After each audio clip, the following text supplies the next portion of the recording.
ভারত বাংলাদেশের সমস্যায় কিছুটা ভাটা পড়েছে বাস যাত্রায়। শনিবার বাংলাদেশ হয়ে কলকাতায় যাবে শ্যামলী পরিবহনের বাসটি, কিন্তু এখনো পর্যন্ত বুকিংয়ের সংখ্যা খুবই কম। দেখুন বিস্তারিত।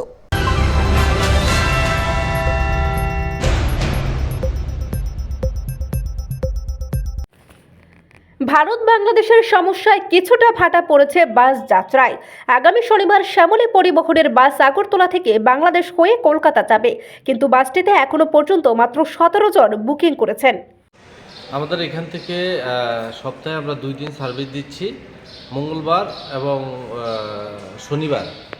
তো আগে আমরা 3 দিন চালাতাম, মঙ্গল বৃহস্পতি শনি। এখন আমরা 2 দিন চালাচ্ছি, যেহেতু বাংলাদেশে এখন ভিসা অনেকটা কম দিচ্ছে, সেই জন্য ভিসা স্বল্পতার জন্য আমরা যাত্রী কিছুটা কম।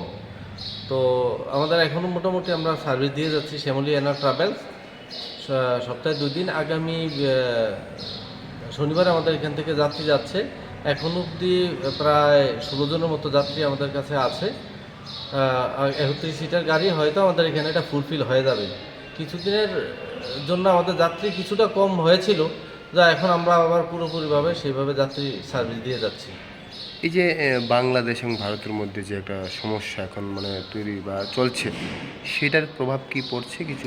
সেটার প্রভাব তো কিছুটা ছিল, এখন আবার সেই নর্মাল হয়ে যাচ্ছে। কারণ মানুষের বিভিন্ন যারা নিত্য প্রয়োজনীয় দরকার, যারা ইমার্জেন্সি দরকার লাগে, সেক্ষেত্রে বাংলাদেশের মানুষ যাচ্ছে এবং বাংলাদেশ থেকেও এখানে আসছে। এই লাস্ট